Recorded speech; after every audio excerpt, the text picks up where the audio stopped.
Assalamualaikum warahmatullahi wabarakatuh. Perkenalkan, saya Faris, saya dari Sistem Informasi kelas 4404. Pada kesempatan kali ini saya akan menjelaskan sedikit tentang Enterprise Resource Planning atau ERP. Nah, ERP itu apa sih? ERP adalah sebuah konsep untuk merencanakan dan mengelola sumber daya dari sebuah perusahaan. ERP juga merupakan sebuah sistem yang mengintegrasikan semua proses bisnis perusahaan seperti accounting gitu ya, sumber daya manusia, lalu logistik dan lain-lainnya. Nah, tujuan dari ERP itu apa sih? Nah, tujuannya adalah untuk mengkoordinasikan bisnis organisasi secara keseluruhan, menciptakan sinergi antar departemen dalam bisnis, sehingga akan menciptakan keputusan bisnis yang baik dan akurat. Nah, softwarenya apa aja sih yang biasa digunakan di dalam ERP? Nah, ini ya, ada SAP, ada Odoo, ada Oracle, ada Microsoft Dynamics, ada Epicor, dan lain-lain ya, nggak hanya ini aja. Nah, tapi yang bakal kita bahas di dalam kesempatan kali ini itu SAP. Kenapa SAP? Karena SAP itu adalah salah satu software yang paling populer di dalam bidang ERP ini ya.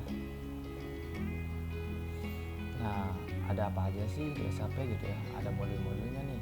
Yang pertama ada Sales and Distribution, kedua ada Materials Management, ketiga ada Production Planning, keempat ada Quality Management, kelima ada Plant Maintenance, keenam ada Asset Management, ketujuh ada Human Resource, ke-8 ada Project System, ke-9 ada Financial Accounting, ke-10 ada Controlling. Nah, fungsinya apa aja sih dari yang model-model tadi gitu ya?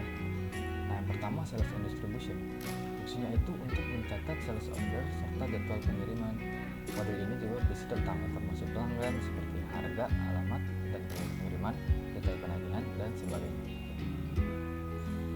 Nah, di tiap-tiap modul itu ada yang namanya submodul. Nah, di dalam Sales and Distribution ini, submodulnya itu yaitu sales support, shipping, billing. Nah, lalu yang kedua, materials management. Fungsinya itu untuk mengoptimasi semua proses yang terkait dengan perencanaan, pengadaan, pembelian, hingga penyimpanan material dan bahan baku. Nah, submodulnya itu ada master data management, inventory management, invoice verification, dan material requirements planning. Lalu ada production planning.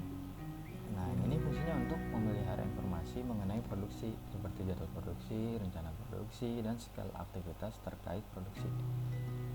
Nah, submodulnya itu di produksi planning sendiri ada cost center, material requisition, capacity planning, dan bill of material.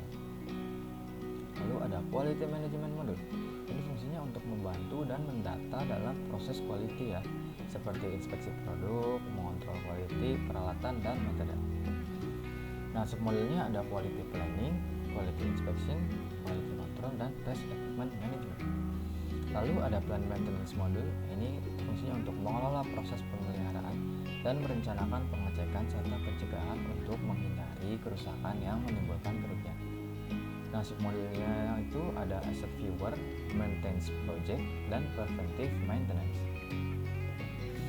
Next ada asset management module. Ini fungsinya untuk membantu pengelolaan atas keseluruhan fixed asset meliputi proses aset accounting tradisional dan technical asset management sampai ke investment controlling.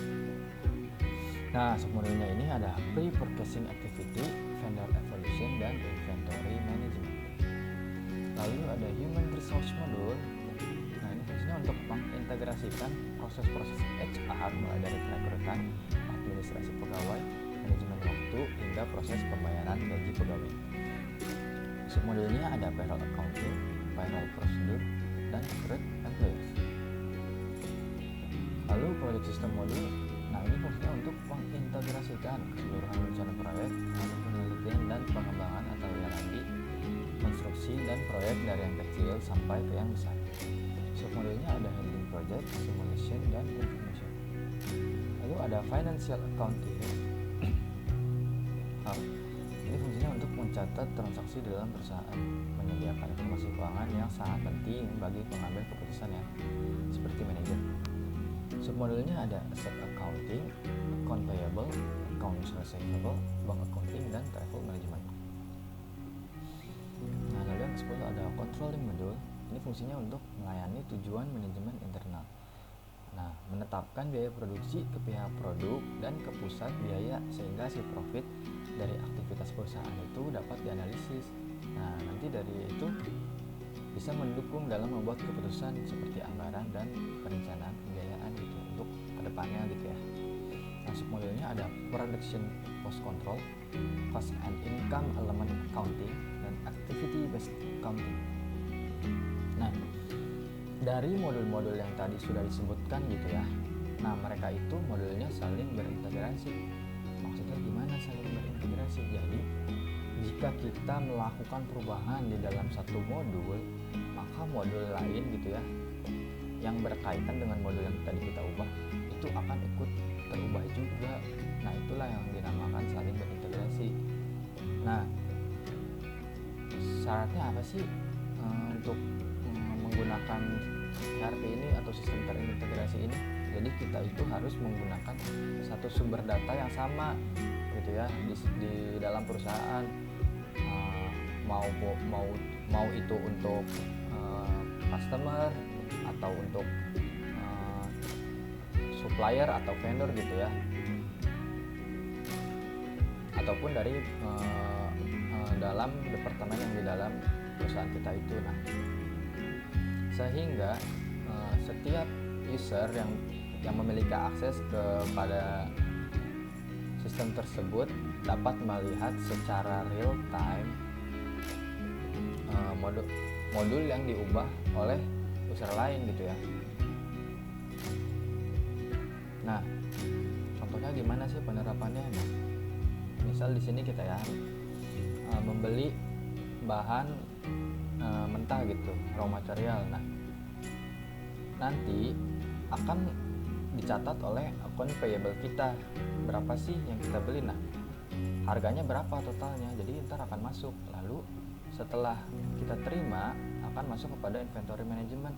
Nah, di sini kita sesuaikan sama enggak dengan akun payable kita, harus sama. Jadi tidak akan ada perbedaan gitu ya.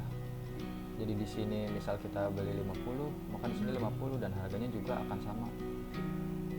Harus gitu ya. Nah, lalu lanjut ke proses preproduksi. Nah, produksi butuh berapa sih dari bahan mentah tadi? Nah, misal dia minimal tuh harus 50, maka di inventory management tuh ada nggak 50? Nah, ketika ada 50, dia kan menginput.